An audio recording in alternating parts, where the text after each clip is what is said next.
Les activités de la 15e édition de l'Assemblée générale organisée par l'Association des élèves et étudiants musulmans au Togo se poursuivent au sein du Centre culturel islamique de Kpalimé.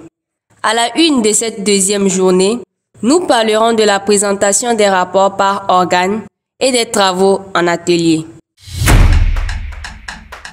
Comme dans chaque organisation, le suivi et évaluation est de mise. C'est pourquoi les responsables de l'AMT par organe ont présenté leur rapport conformément au PTA.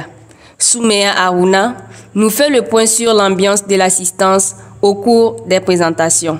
La présentation des rapports qui avait commencé le premier jour s'est achevée au deuxième. Les membres du bureau exécutif national, ceux de la coordination et du conseil sectionnel ont tous pris part aux échéances de la présentation des rapports. Soulignons qu'au-delà de l'ambiance fraternelle qui animait la salle de conférence, certains participants n'ont pas manqué de poser des questions brûlantes en vue d'obtenir un certain nombre de précisions sur la gestion des tâches liées au PTA. L'un des membres du BEN nous livre ses impressions au sortir de la salle de conférence. À l'issue de cette 15e édition de l'Assemblée générale de notre association, nous avons eu à présenter le rapport d'activité à mi-parcours du bureau exécutif national. Et ce rapport retrace toutes les activités mentionnées sur le PTA 2024 dont tous les organes de notre association ont eu à exécuter durant l'année 2024.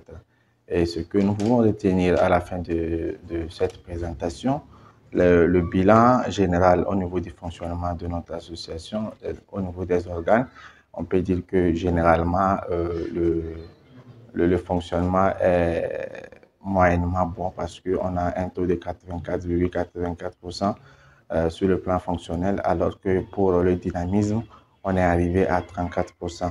Ça porte à dire que nous avons encore et encore à donner sur le plan de dynamisation pour que notre structure puisse être plus dynamique que ce que nous avons aujourd'hui.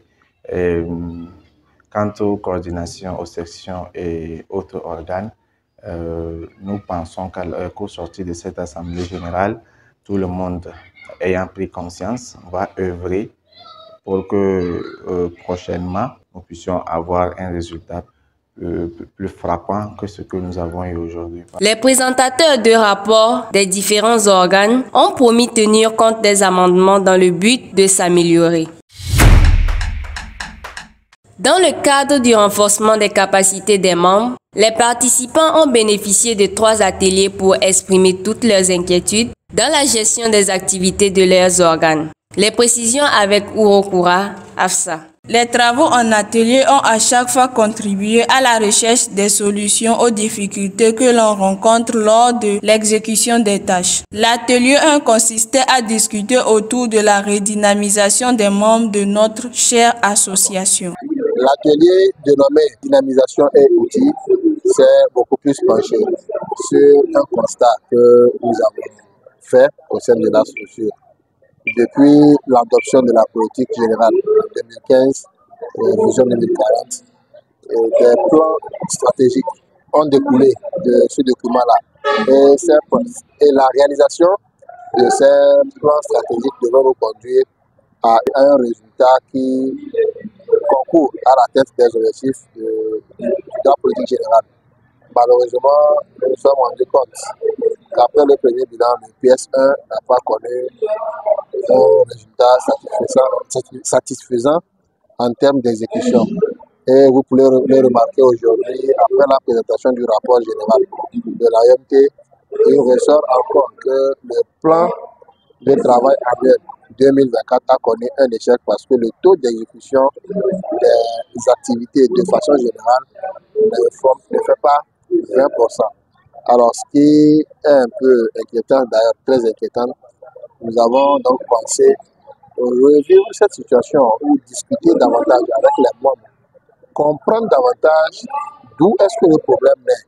Est-ce parce que les différentes stratégies sont au-dessus de la capacité des membres et de leurs compétences, ou c'est parce qu'il y a un manque d'implication dans l'exécution de ces tâches-là. Donc nous avons longuement débattu pendant plus de 3 heures et donc nous avons ensemble émis des idées qui seront présentées au plénière demain, Inch'Allah, et donc recevoir d'amples informations de tous les dirigeants sur le site de l'Assemblée générale qui est Assemblée générale. Dans le but de pallier au souci de la diminution progressive de nos membres actifs au sein de nos organes, l'atelier ressources humaines nous édifie sur les alternatives favorables. L'AEMT, notamment créée depuis 1996, a connu beaucoup d'effectifs. Pendant ces derniers temps, on remarque une faible mobilisation des membres lors des activités ou lors de certaines activités. Notamment, je viens de diriger un atelier qui parle de la mobilisation des ressources humaines. Dans cet atelier, nous avons eu à écouter les membres sur les causes de ce faible. Nous avons écouté les membres sur les causes de cette faible mobilisation et ils ont donné beaucoup de causes. Notamment, certains ont évoqué le cas du désintéressement des membres à certaines activités qu'ils trouvent obsolètes. Il y a aussi le fléau des réseaux sociaux et des moyens de distraction qui aujourd'hui intéressent plus les membres, pendant que à l'AEMT, il n'y a pas des activités vraiment culturelles là, qui permettent aux membres de se distraire. Ensemble, nous avons mûrement réfléchi et proposé beaucoup d'activités récréatives et d'autres activités de sensibilisation également. Il a été proposé par exemple des sorties récréatives et des sorties instructives. Il a été proposé également des journées culturelles et tant d'autres activités. On espère que suite à ces propositions, Inch'Allah, l'AEMT va retrouver son dynamisme. Assalamu alaikum wa rahmatullahi wa barakatuh. Au-delà de tous ces efforts, que faire pour que l'AEMT puisse retrouver son autonomie financière? À cette question, Ali Doussad nous apporte les éléments de réponse. Vous avez devant vous Ali Doussad, le directeur de la gestion financière et du patrimoine de l'AEMT, Association des élèves et étudiants musulmans au Togo. Donc comme prévu, dans cette Assemblée générale ordinaire 2024, je vais présenter le rapport financier annuel de l'association qui faisait une lumière sur comment est-ce que les fonds générés par l'association sont utilisés. Et après la présentation du rapport, on a recueilli les avis des uns et des autres, c'est-à-dire les membres de l'association, ainsi que leurs suggestions sur l'utilisation future de ces fonds.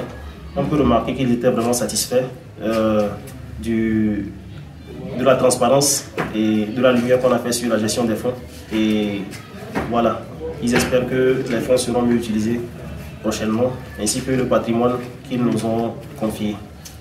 Ainsi prend fin l'essentiel des activités de la deuxième journée avec les éliminatoires du championnat de culture générale islamique CCGI. À demain pour les finales entre section UL, Savane, Plateau Est et Golfe.